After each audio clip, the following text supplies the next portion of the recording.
Cilat janë problematikat e komunitetit shqiptar në Kroaci, të cilët përfaqësohen edhe nga zonja Leka?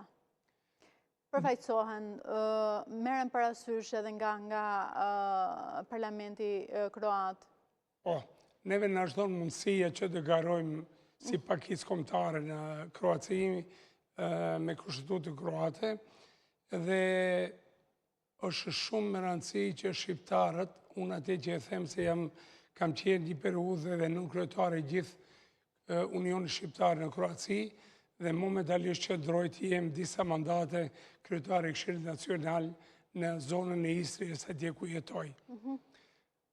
Jemi të organizuar shumë mirë po do të kisha thënë dhe të kisha lutë, jo vetëm në Kroaci, por në gjithë botën, kudo që janë shqiptarët të jenë unik, të bashkohet diaspora në çështje të tilla, në çështje të zgjedhjeve, në intereset kombëtare të popullit shqiptar ose pakicës kombëtare ku jetojnë, që të merren vesh, të jenë unik dhe gjithmonë të dalin fitues.